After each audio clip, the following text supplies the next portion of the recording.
Happy Hump Day. Happy Hump Day. Happy Hump Day. Yeah. How have you been? Like, what have you been up to? Oh, been okay. Work's been a little bit intense, but things are looking better. No, it's been good. Had a great weekend. Went to Wentworth Falls. Discovered a whole new trail, which I suppose is yes, in the Blue Mountains, right? In the Blue Mountains, yes, because I think there are several walks you can do.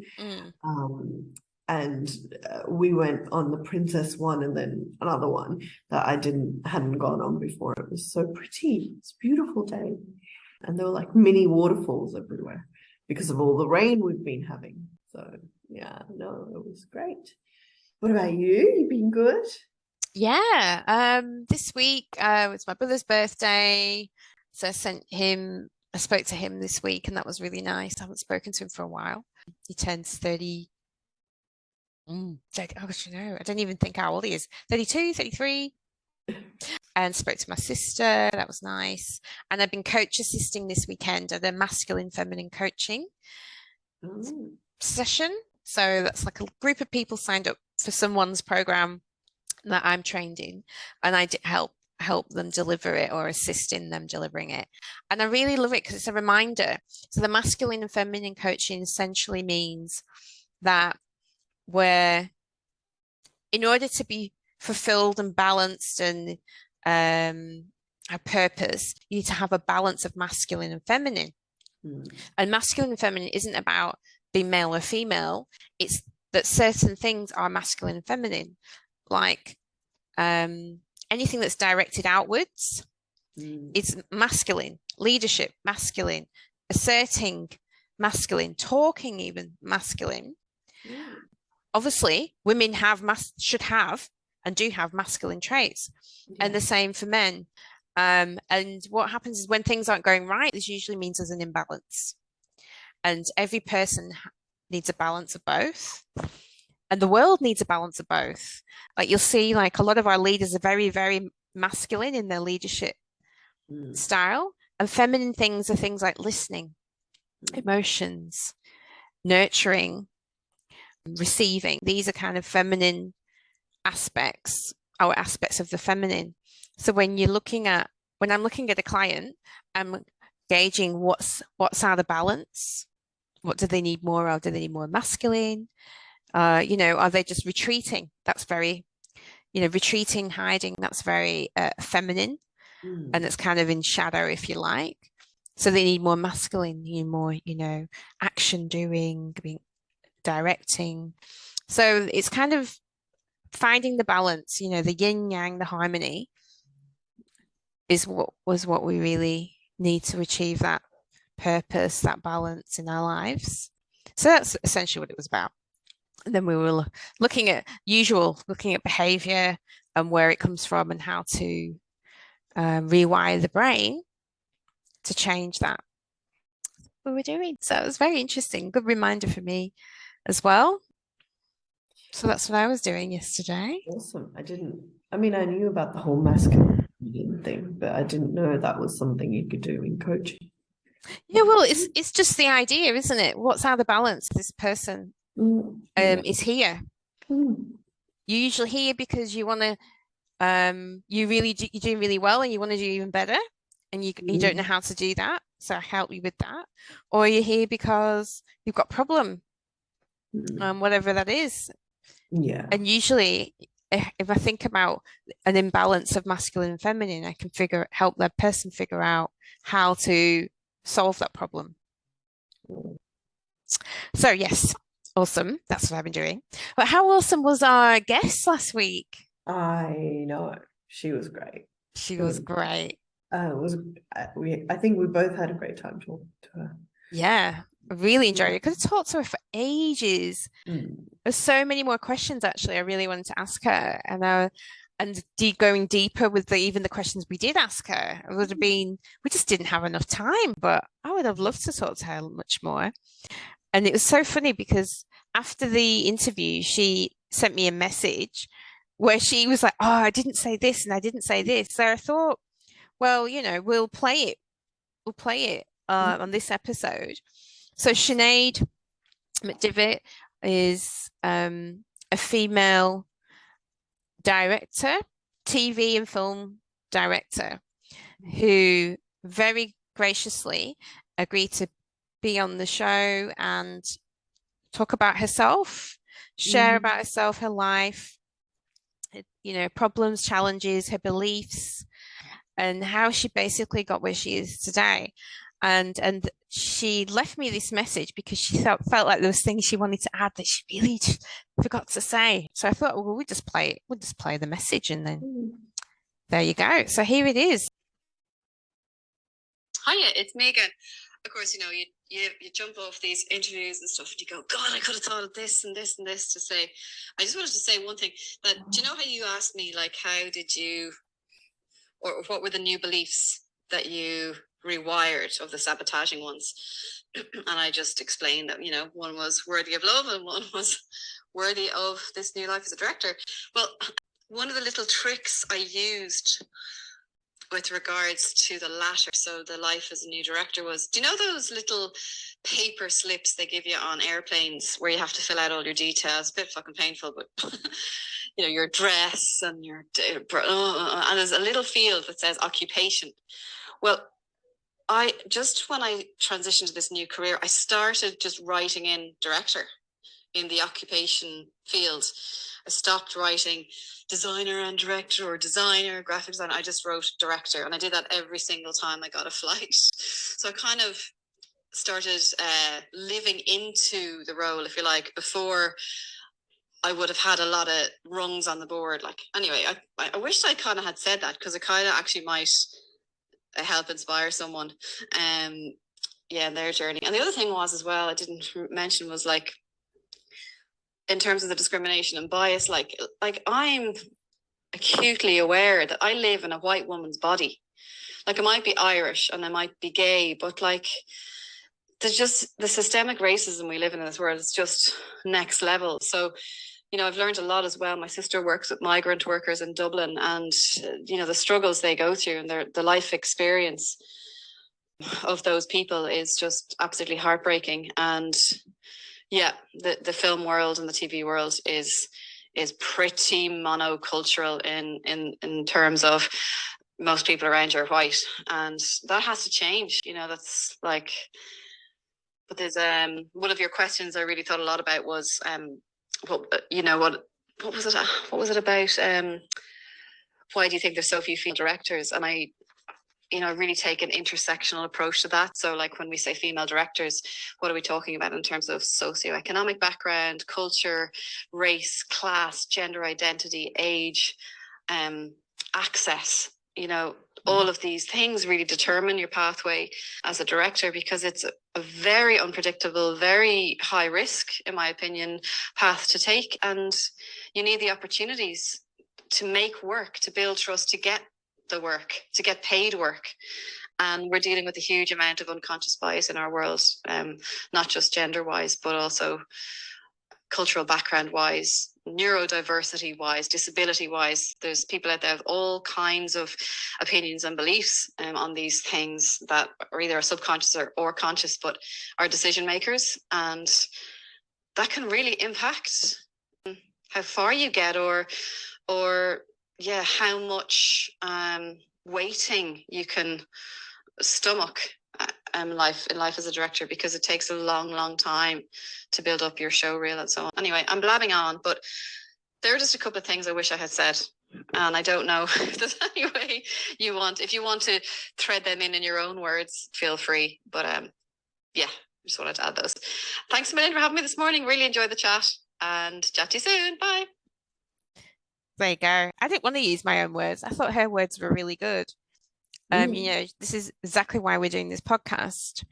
It's to highlight the unconscious bias and conscious bias that exists, and why it matters. Why do we even bother highlighting that? Because we want people to understand, and I mean, when I say people, I mean everyone, that we all have them. Yes. You know, this is not only white people have bias. That's not true. We all have them. And if we're aware of them, we can do something about it, right? We become aware of them.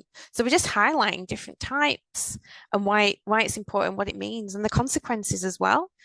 We can already see the consequences now in our everyday lives, like where we live, where we grow up, the world we live in today. Because, like, you know, Sinead's talking about, there's such a lack of diversity. It's very monocultural. And she's talking about directors and people. Some people don't understand that opportunities are limited by the decision makers, but not only the decision makers, by people themselves, by their experiences and how much, it's almost like how much baggage they have to carry. It's like they have to carry more, or there's more things in the way of finding those opportunities. And also even not even just finding opportunities, self-belief, to even believe that it's a path that you can take or that's open to you. And I think all of those things are important to highlight if we're to change anything anyway. And of course, I agree. Or she wouldn't be here, would she? Yeah, exactly. Although that would be an interesting podcast.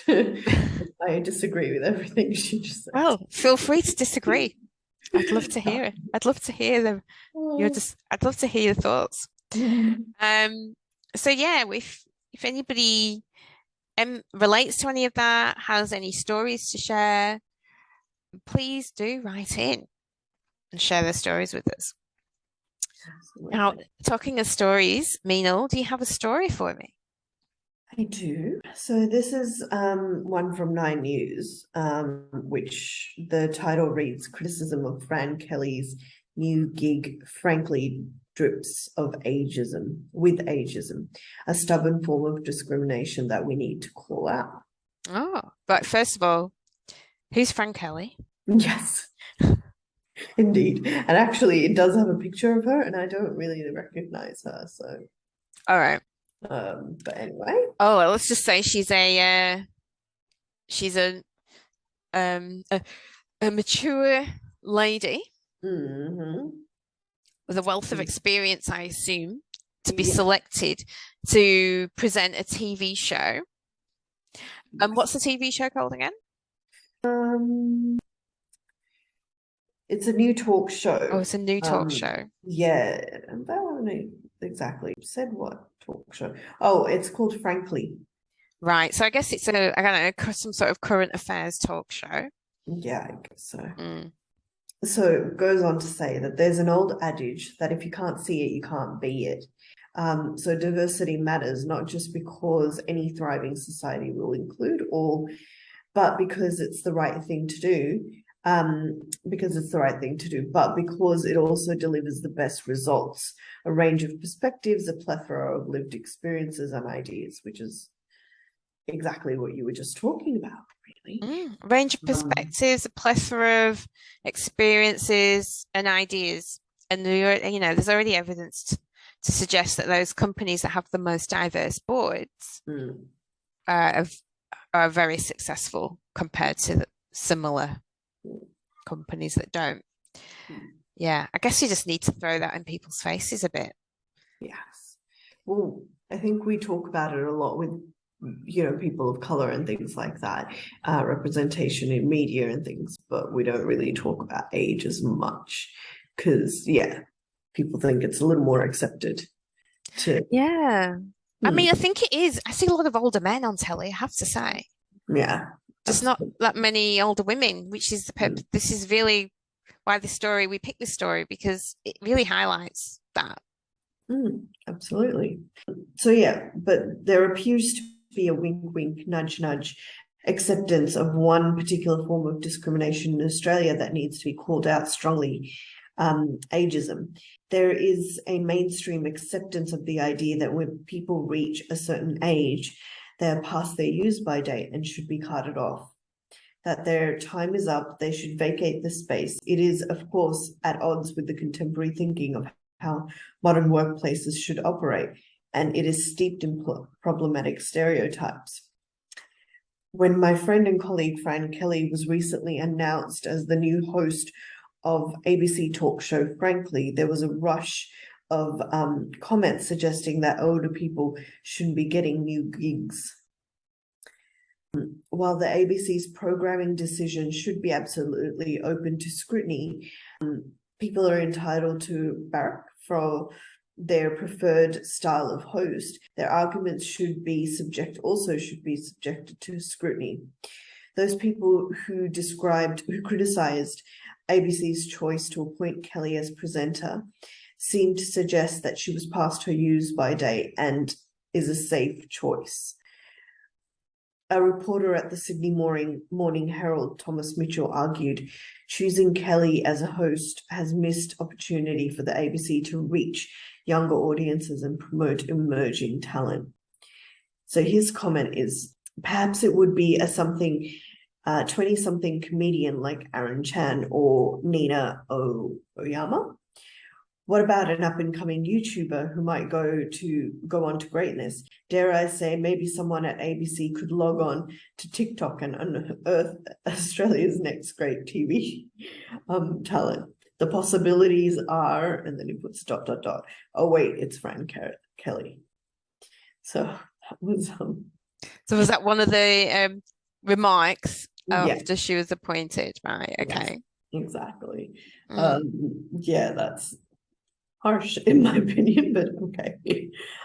Mitchell then noted Kelly's age and used the word boomer, and suddenly we were in generational war prism where getting old and young people against each other. We're pitting old and young people against each other rather than looking at a more complex story of representation. In a column for The Guardian, Luke Buckmaster wrote, Frank Kelly's new talk show reminds us that the ABC TV programming is depressingly risk-averse, seemingly built on the assumption that people will eventually get old and tune in. The ABC should absolutely be platforming younger people in key roles, but that doesn't mean older people should be carted out on the basis of age. It's a zero-sum game. It's not a zero-sum game. The other piece missing from the commentary is the merit and experience. So after 20 years at the top of her game in Australia, as one of Australia's leading interviewers, Kelly has a unique skill set honed through years on the radio, in one of the toughest gigs there is. Good organizations both develop talent and promote younger and more experienced workers. How often do we see a woman in her 60s on prime TV? Rarely. What struck me about the column, about the many column inches devoted to all of this was complete absence of any gender analysis, which is what you pointed out. Older men are mainstream of our TV screens, but women over 50 become culturally invisible. So it does go on to say that male analysts missed in their takes that on Kelly's appointment was the signal putting a 64-year-old woman on television sends to women across the country. Add to the fact that Kelly is in and out, an out and proud gay woman, another part of the diversity story completely missing from the recent commentary. And all of a sudden, the power of representation takes on new significance. When I was growing up as a young gay person, I never saw gay people, particularly women, people like me on TV or anywhere in the public sphere. I was desperate for role models, but they were hard to find. When we see a diversity of people on our screens and in our boardrooms, it has a powerful impact on their lives. Ask any woman in her 50s and 60s what happens as they age, and you will be gobsmacked by the stories they share.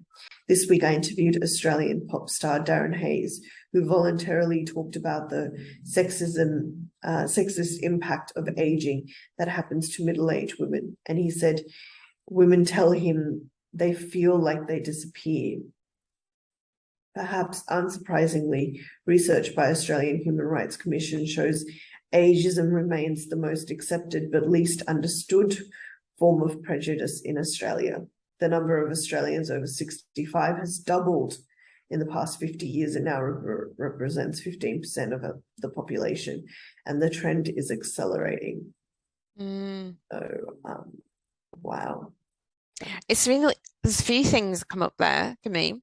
The first thing was, well, ABC is an ABC show, and I've actually always found ABC to be quite one of the most diverse channels of Australian TV, with its culturally diverse and age. Like I see, like the first shows like Triple J, young people, you know, presenting radio and TV. To me, and the multicultural thing, to me, ABC is more diverse than most of the mainstream channels. Is one of the most. So that's interesting to me, that choice of that appointment for that TV show, it was so criticized. That was interesting. What's the other thing that comes up for me? That whole concept of women after middle age feeling like they're becoming visible. I hear that a lot. Yeah. And I hear that. I remember talking to some women, you know, a lot of women here tend to get cosmetic surgery and, you know, the lips, the whatever, with the face, basically. Yeah. And I remember asking, like, it's not something I think I would do, but it's not something I necessarily judge. I'm just curious as to why they want to do it. And it's about looking youthful. Okay. Why do you want to stay looking youthful? Because they feel like they're invisible now. Yeah. And that will obviously have the opposite effect for you to be more visible if you look younger. It just seems, I get it. And I guess I'm lucky because I've got the genes where I don't look as old as I am. Absolutely. And I may feel differently but I'd like to think I could just be proud of my age.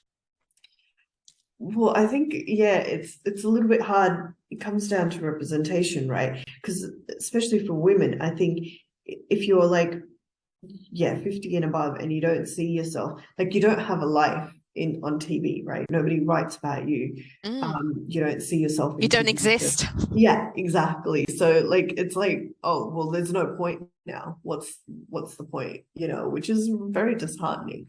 Obviously you're still around and you still want to do things, you still have ambition, you still have goals that you want to achieve, and but it's hard. Like I don't think there are many shows out there that talk about, I don't know, dating in your 50s or something, or finding love in your 50s, or getting married in your 50s, or whatever, it just doesn't really happen. So I guess there needs to be a shift if we've got an aging population. Australia's not the only country, is it, with an aging population. So on the one hand, you could say you can understand why there was a focus on the younger, because that was the majority of the population, your future leaders. But there needs to be a shift because, there's such a large percentage, and it's not traditionally like you retire and then you just kind of expire.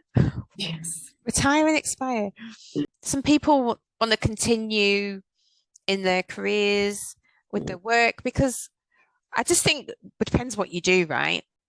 Yeah. There's this whole step aside, let some younger person do it. But you've always got experience is always valuable, no matter how much things change. And if you don't people won't understand the difference until they see it.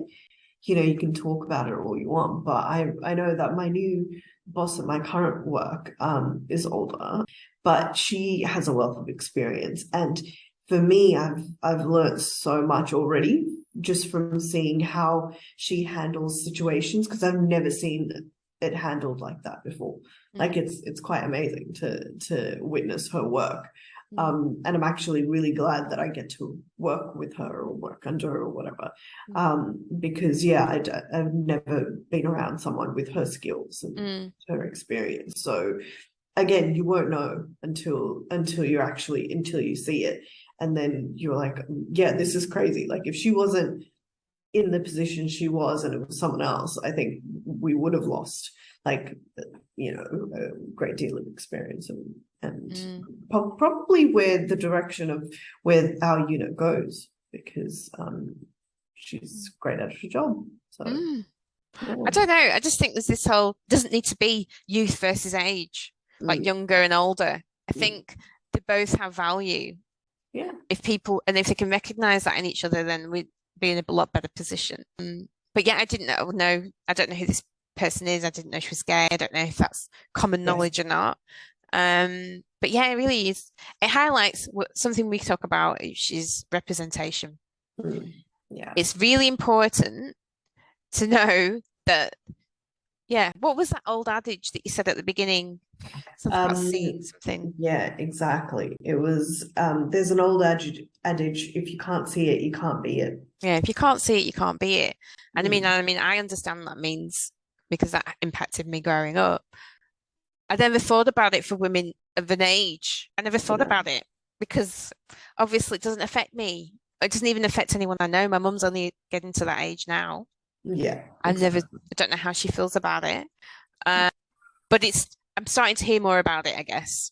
Yeah. Is that, you know, as I'm with women that are older than me that share things like that they feel invisible. It does say that, like you've pointed out, that the thing about age is, unlike most other fixed identities, is that it shifts. So young people get old. We all start young, and if we're lucky, we get old too. Good broadcasters and good communities are inclusive of all of those phases of life. I'm often struck by the level of respect afforded to older people in First Nations communities. In Aboriginal culture, rather than feeling shamed or used up or spat out, elders are revered. They are listened to, respected for their wisdom and experience, not diminished or undermined. Perhaps we need to think about embracing that kind of respect across our country. Yeah. Interesting. Interesting, hey? Yeah. Have you ever talked to your mum about how she feels about getting older? Oh, no, I don't think I have. I have noticed that obviously it's a little bit harder for her because she expected certain things, I guess, as she got older, and maybe it didn't pan out like that. So I don't know. It's like accepting that if you had this plan for your life and it doesn't work out, what do you do with it? You know, and struggling with that. But yeah, for me, my parents, I wish they'd just slow down a little bit, if anything, because they're working just as hard as they worked, I think, when they were in their 30s. So it would be nice for them to slow down and yeah, to enjoy their age a little bit. But for both, well, I think more for my dad, but when they got, but actually really both of them, when they got older, the school, because they're both teachers, the school started subtly asking them about, oh, what are your plans and things like that. And when they weren't really forthcoming, they sort of outright asked them, are you going to retire? Are you planning to retire? Because obviously older teachers get paid more. So, and there was a lot more younger teachers available who you could hire and pay less. So they were both strongly encouraged to retire, even though, you know, you'd think teaching is one place where it would be. There's a massive shortage now. Yeah, well, this is the thing though. Once they retired, they were both called up again, like almost within months, going, can you please come back? And I'm just like, yeah, I guess people can be quite short-sighted about things like this, but well. Yeah. Well, we need, I mean, just in Australia, we need the workforce right now, right? There's not enough people here. Yes. I wanted to do that other story because there's a really good theme of inclusivity that we have going on. And I just saw this story and I just thought it was lovely because at the end of the day, it starts to even know, I don't even know if somebody's to be inclusive as a really youthful level, or if I was really young, I just think, oh yeah, I've got to include everyone. Like I wouldn't be thinking about it in terms of culture, in terms of sex, in terms of sexuality, because I just didn't notice it. But when I think back to my jobs and my work, and I wish my friendship group was a bit more diverse. I mean, we're the most diverse in our friendship groups. I would like to have more male friends. Actually, don't have that many male friends. I've got like maybe 1 or 2 in the UK that I still stay in touch with, and then I find it difficult to make male friends, mainly because I feel like there's another agenda, and if that's not, or they're just not very good at maintaining friendships. I think men are notoriously hard at maintaining friendships, I think. So yeah, but it wouldn't work. I think most of my male friends I've gotten through work. I think yeah, same. Yeah. All right, so this story just warmed my heart. It says one woman's mission to bring inclusive reading material into schools. Talking of schools, as we were. And also she's got great hair. I love her hair. But anyway, in our Giving Voice series, we meet 3 people who are showing young people of colour the power of self-expression, helping them to explore their heritage, give voice to their identity, and tell their own story. Samantha Williams, founder of This Is Book Love, which brings inclusive reading materials into schools. Cool. So on a bright day, it's an inner London primary school. The pupils are enjoying a lesson with a difference. A stall has been set up, draped in vibrant pattern fabrics and bright flags. On it are stacks of books for young readers. Some tell the stories of renowned people such as Nelson Mandela, Rosa Parks, Malala, and the Williams sisters. Others contain stories in 2 languages, English alongside Urdu, or Yoruba, or Swahili. Wow. Now, I know Urdu is... Urdu. Sorry, I can't say it. You say it. Urdu. And explain the language of... Actually, so I think I can understand a little bit of Urdu, because, my mum used to watch Pakistani TV shows. It's a beautiful language. It's sort of not a combination. I think there are words similar in Hindi. So I don't know the origins of it, but it's lovely. So it's like Pakistan. Yes, yeah. I think it does. It's from Pakistan. Yeah. Yeah. And so we have a lot of people from Pakistan in the UK and India. Urdu is the language, like almost like a second language now. Yoruba, I don't know where that's from. I'm making an assumption it's some sort of African language. I know Swahili is. So anyway, that's great. And it's obviously relevant to the schools in the area. So we have self-portraits by the pupils hanging around the stalls. The children dance and sing, and they're waving flags of countries in which their parents or their grandparents were born. It's a big word to use about primary age children, but they seem to find the event empowering. I think it is when they can read and see and hear about their culture and their backgrounds with pride. Being a pride thing, like it not being in the context of criminals or anything horrible 100%. Or negative. You have parents sitting with their kids, looking through books written in their first language about characters who looked like them. The event was run by This Is Book Club, which founder Samantha Williams describes as a multicultural book carnival. And since 2016, she's been bringing inclusive children's books to schools and community centres. She also sells them online. The germ of the idea first came 10 years before, following the death of William's mother, who was from Barbados. She says, I felt I'd lost my anchor to many aspects of my life, including part of my heritage, she explains. After I had my children, that feeling intensified. I was bereft on their behalf as they had lost their only Black grandparent. Being unable to find any children's books that featured Black grandmothers made her realize there was a need for better representation in books and toys. However, it wasn't until a few years later, after an incident in her daughter's summer club, that she felt compelled to do something. I was dropping the girls off and was wearing my hair afro, and this little boy shouted bushy hair at me. Williams recalls, "It saddened me that such a young child was already making racist comments. I went to see the club head and said, I don't want this child reprimanded, but educated. I want him to understand and value diversity."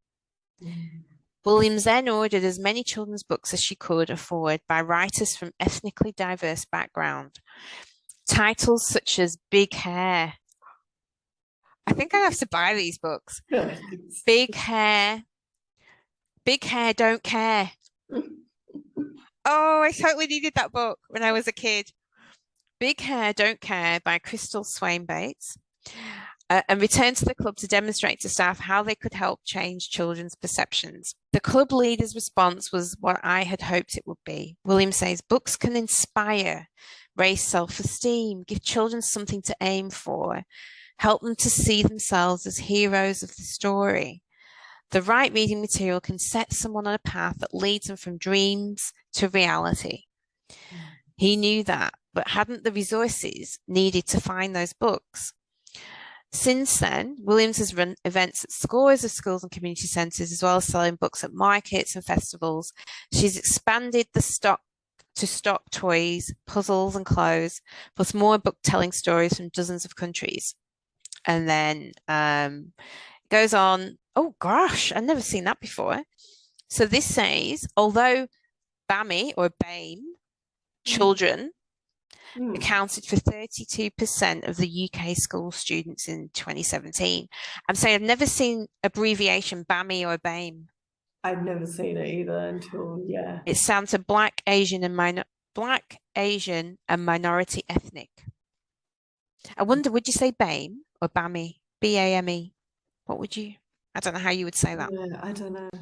So that's a thing. It's a word to describe Black, Asian and minority ethnic. All right, we'll use it. BAME. Should we say BAME or BAME? BAME. BAME. Okay. So 32% UK students are BAME, and 4.3% of children's books published that year featured a BAME character, and only 1% included a person of colour as the main character. According to Rigg, part of the carnival's success is down to all the pupils feel included. Samantha asks about the children's cultural heritage beforehand. Oh, so she can bring flags and books for every child. Isn't that cute? No matter where their family is from, she explains, it is a celebration of diversity and inclusion, so we can't have any child feeling left out. It's a very visual, joyful event, and the engagement level among the children is high. I love that. Father of four, Leonard Euphoria Atta, has become a regular supporter. I wanted to show my daughters high-achieving Black female role models, he explains. Samantha recommended Run the Show, like CEO Oprah Winfrey. I don't know what that means. By Caroline Moss. Oh, that must be like a... Yeah, that's a title, I think. A title of something. We've gone through it so many times already, and it definitely leaving its mark. And my son recently bought K.N. Chimbiri's The Story of the Windrush. The carnival brings books we'd never find anywhere else. It's making reading more relevant to children like me. The Black Lives Matter protests in June, sparked by the death of George Floyd in the US, brought increased interest in Williams' business. My Instagram following, I need to follow her on Instagram. Let's follow her on Instagram. I'm going to say, do you have? Yes, you do. Yeah. So get on Instagram and follow this lovely woman, Samantha Williams. Get on Instagram and follow Samantha Williams.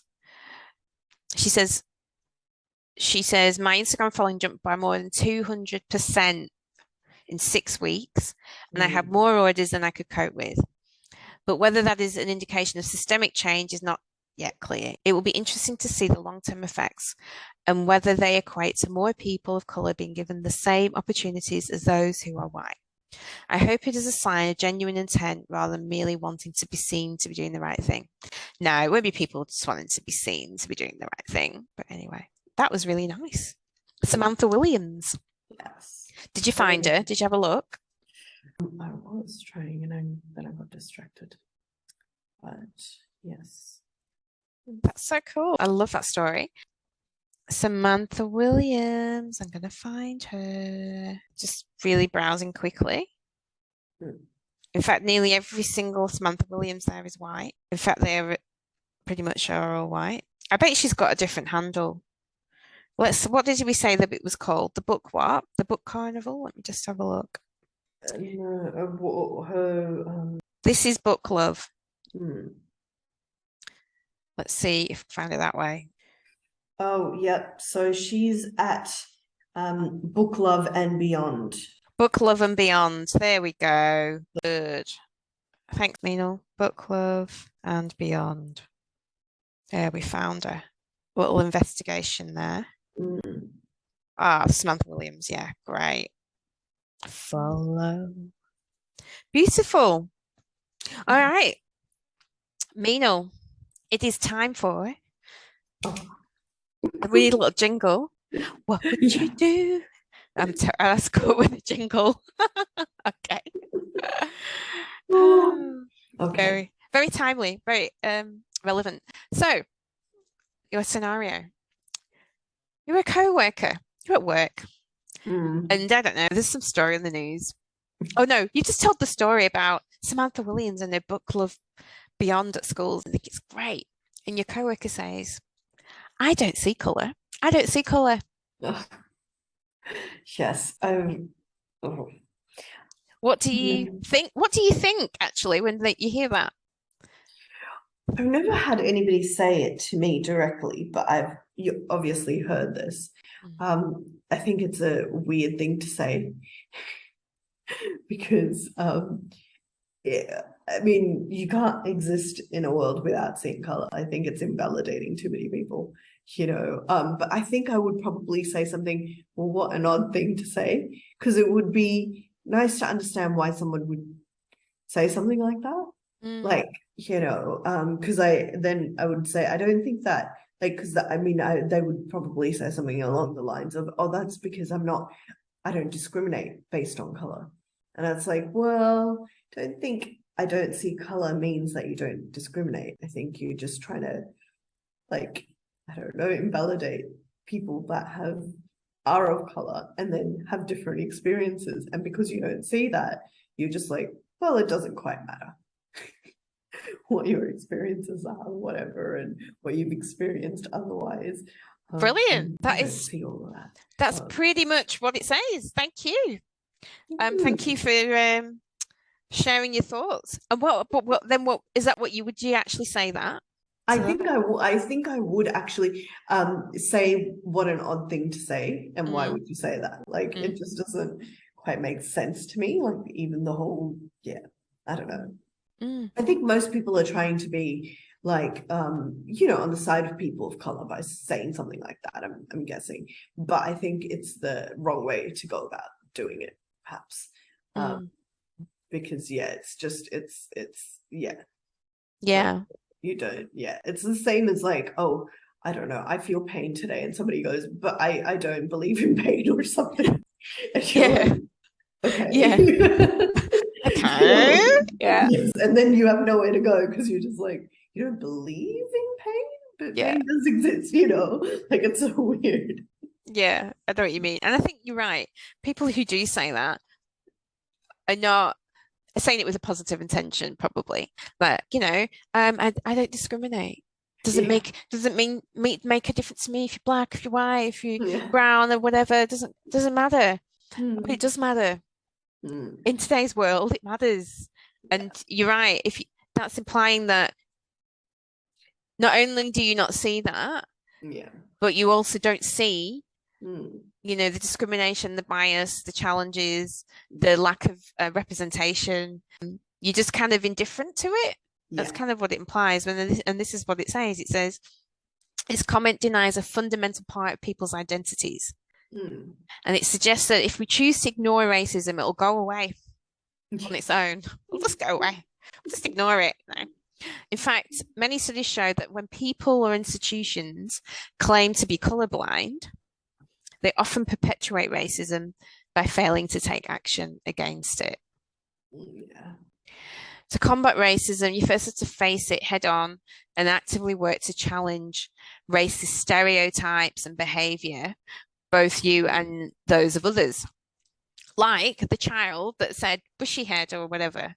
Yeah. Somebody's like, oh, that's harmless. It's not. But it's not harmless. It's not a harmless comment. It's a race. It's about somebody's hair, somebody's race. And isolated, it could seem, what's the word? It's kind of innocent and no big deal. But in the bigger picture, it's a big deal because it perpetuates the idea that different isn't good.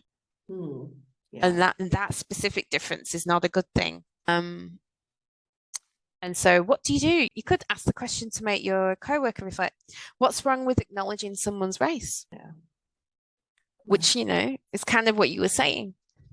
Like, what's wrong with acknowledging someone's black, someone's white, someone's Chinese, someone's Nepalese, someone's Swahili, someone's African? What's wrong with acknowledging that? That's their identity. So everyone's identity is unique and should be appreciated. But like, it even, you know, when somebody's Irish, you can hear it, so you comment on it. People love Irish. Yeah. Thing is, whatever you can see or hear, comment on, hopefully in a positive, empowering way, and explain that while you understand that they think they're being fair and objective, not seeing color, can make racism worse, and point out that this way of thinking signals that someone's not interested in challenging racist behavior, whether or not that was the intention of what they said. And then you get, I mean, I don't know if you've had this, Meenal, but it says your co-worker may wish to deny that racism still exists.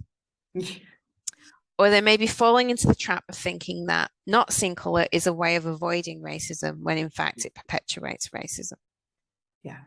Yeah. You can imagine someone who hasn't faced that, thinking that not seeing color means that, oh, I'm helping, when not hindering. But I think we have to also stop like coming down so hard on people who don't understand, you know, like the whole, oh, I don't know, putting people down, because the whole point is to educate, you know, or like people should be able to say, oh, sorry, I didn't realize that was a thing, and then learn from that, right? Yeah, exactly. Like, people shouldn't be afraid to go, oh, well, like learn from whatever it is and change their mind.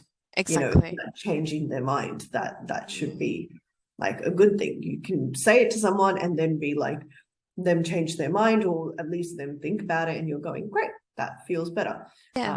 Whereas I don't know, some people get really offended on their high horse and exhibit anger, and I think that's just not, that's really unhelpful. Yeah. It also propagates discrimination, perpetuates discrimination. Yeah. Because who likes to be met with anger? Who likes to be met with those? Nobody does, right? Nobody. I remember seeing a TikTok recently where this white woman was saying, like, her TikTok was like, I don't understand what's so bad about asking someone, where do you come from? Like, where are you from? You know, sorry, where are you from? And then this Asian TikToker replied back in her thing, and she was like, it's not the fact that you're asking where are you from, it's the context and how you ask. She goes, if a taxi driver has just picked me up from the airport and then goes, oh, where are you from? And I say, I'm Korean. I don't think that's what he's asking. I mean, he's just picked me up from the airport. So obviously I tell him I'm from California, you know, or whatever. Because if you want to know my ethnicity, you ask, what is your ethnic background?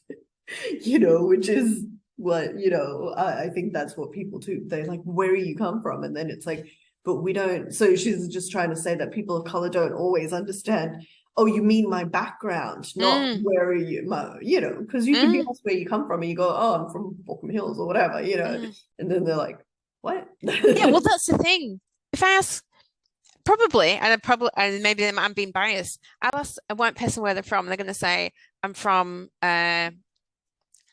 Surrey Hills, or I'm from, if I'm not in Australia, maybe they'll say I'm from Australia or Sydney, or, but if you're asking a person of colour that, a question they get a lot, there's going to be a bit of a delay to try and figure out, well, what are you asking me? Yeah, exactly.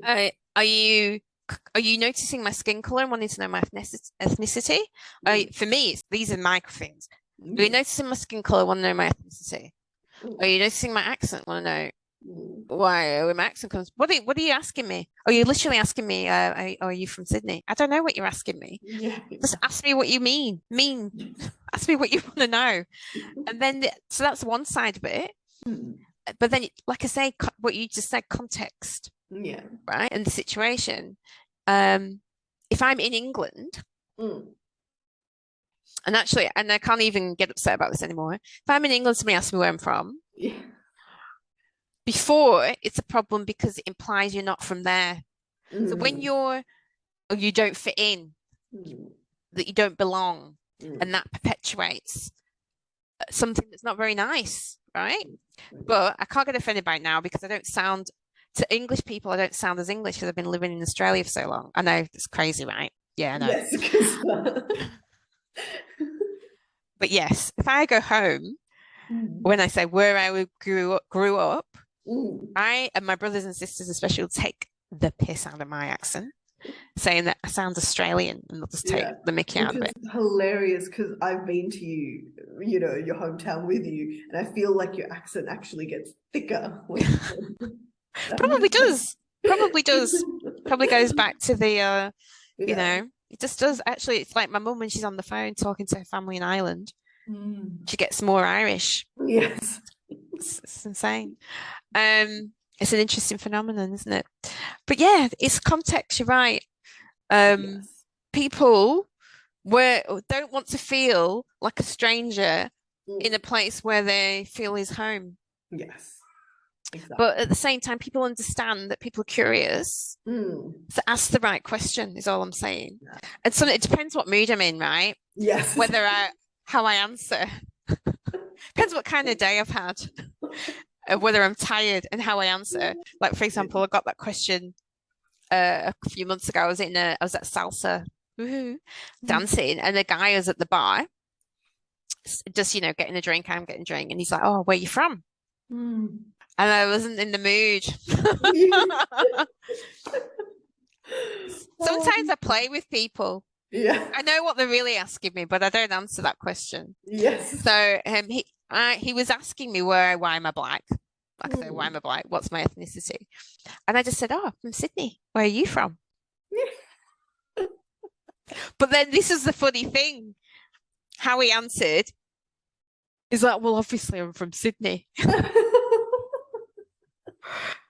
Oh, okay. Is it obvious, is it? But it was like you asking me that silly question. Yeah, exactly. And actually, it's not. And then I was annoyed because I was like, I don't think that's not a silly question for me to ask you because people that are white that are from different places, that live here. Anyway, yeah, that's what I mean. It's just like it's a context situation, and depending on whether I'm feeling I'm in a good mood and how I answer that question. But yeah, I feel like I'm very defensive when in particular when Indians ask me like random, because they'll come up and they'll be like, oh, which part of India are you from? I'm like, I'm Fijian Indian. To the point where I think one of my bosses was saying something and I said something, about India, and he goes, oh, I understand you're Fijian Indian. It was so completely, and I realized that I'd actually said that too. I'm like, this may be a thing. So what's that about? I just, because I think in growing up, there weren't a lot of Indians, around when I was growing up. There was quite a few Fijian Indians, but then, so when I started meeting Indians and they were like, they didn't many of them they didn't realize Fijian Indian is a thing. Like they had no idea that there were Indians in Fiji.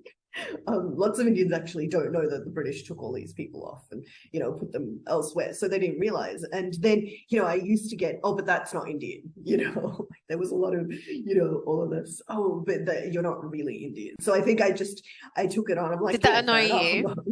Yeah, I guess it did annoy me. So I'm all like, yeah, you're right, I'm not Indian. So since then, it's been a very, I think I was at a function where I literally had, so this woman came up to me at like a random puja or whatever, and she was just like, oh, again, oh, which part of your India are you from? You know, trying to connect my parents to, I guess, her and whatever. And I was like, oh, I'm not from India, I'm from Fiji. And she literally turned around and walked away. I was like, what, the conversation ended? like bye then. But so I guess I've like you know, made that like a thing. But yeah, but now I think the Indians that I meet who now obviously know, you know, people, you know, a lot more aware of Fijian Indians, I think they find it entertaining. But I'm just like, wait a second, not Indian, Fijian Indian. There's a difference. Okay. Oh, geez. So yeah, I may come across as a little more defensive than I probably want to be, but yeah. Oh, that's the whole thing. Oh, all right. I think we're rambling now a little bit. I think so. Okay. Well, I hope you have a lovely week. Let's end it there. What are you doing the rest of the I think it's work thing, and then the week after is Diwali. So, Diwali's coming up. Yeah, exactly. 24th in Sydney. So yeah, I think that weekend I'll be busy. Mum making sweets. I mean, not that I attempt to make them, but I am a good KitchenAid. So all right, cool. Well, this episode will come out just the week of Diwali. There you go. There you go. So happy Diwali. Yeah. Is it Diwali or Diwali? Diwali. Yes, exactly. Yeah. Happy Diwali. Yeah. Before we go, what is Diwali about? It's the festival of light, which commemorates the win of good over evil, basically, of light over darkness. So wow. It's truth over untruth. Wow. They say. So yes, it's the biggest festival in Hindu culture. So, I get to eat a lot of sweets. And at some point, pray to God. Yes. At some point, pray to God. Yeah. Yes. Okay. Well, happy Diwali. Thank you. Happy Diwali to all. To all. Yes. And I'll see you next time. I'll see you next time. Bye. Bye.